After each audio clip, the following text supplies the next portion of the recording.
Hey guys, my name is Kevin from Skills Language Academy here in sunny Taiwan. Got a new EWOD for you guys today. Today we're going to be talking about prepositions. Okay, so first, what in the world is a preposition?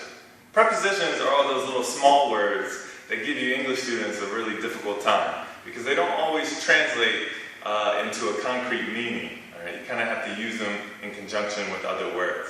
Okay, talking about in, on, by, of, okay, all these little small words. And to be honest with you, even as teachers, we don't really like to teach them because it's a very difficult subject and there's very subtle differences between a sentence like he was walking in the road and he was walking on the road. Okay, there's just a very subtle difference and it's hard for us to teach you, and I know it's a nightmare for you guys studying. Alright, so we're going to try to help you out a little bit today. We're going to be talking about prepositions. Today we're going to be talking about prepositions of time, which are a lot easier because they have more concrete meanings. Alright, and there's very few exceptions, but there are a few, and we're going to go over those today, and hopefully you can learn something.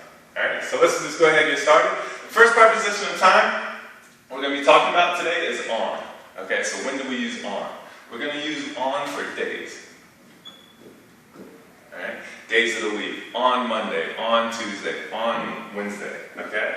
Next one, we're also going to be using it for holidays. Alright? On Christmas, on Halloween, on my birthday. Alright? Also going to use on. The next one we're going to use it for is on specific dates.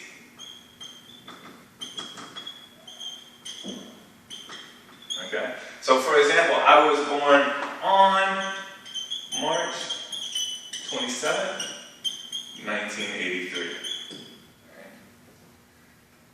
Also for on, we're going to use the weekend. On the weekend. Alright, a little note here. In the UK, they actually say at the weekend. But here at Skills, we teach good old American English. In America, we always say on the weekend. Alright, and that's pretty much it for on. Now we're going to move on to the next one, in. Okay? In we're going to use for seasons. In summer, in winter, in spring. Alright? Next one, we're going to use it for months. In January, in July, in December. And the next one, also years. Okay? In 1995, in 2013. Okay? And if you have a month and a year together, also use in. Okay? In July 1992. In February 2011.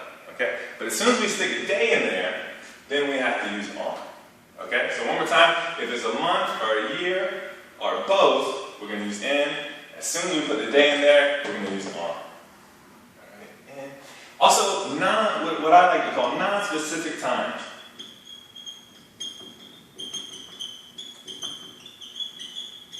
Non-specific times, right? What are those?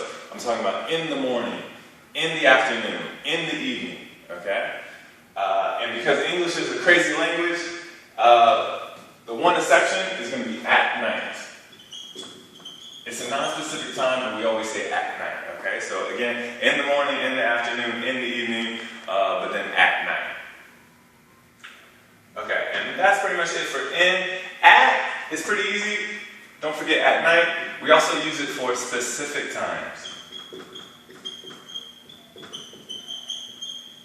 Okay, specific times. So what do I mean by that? At 3 o'clock, at 5:30, at 6:15. Okay? And don't forget, we also use at for times like noon and midnight, because those are also specific times. Alright?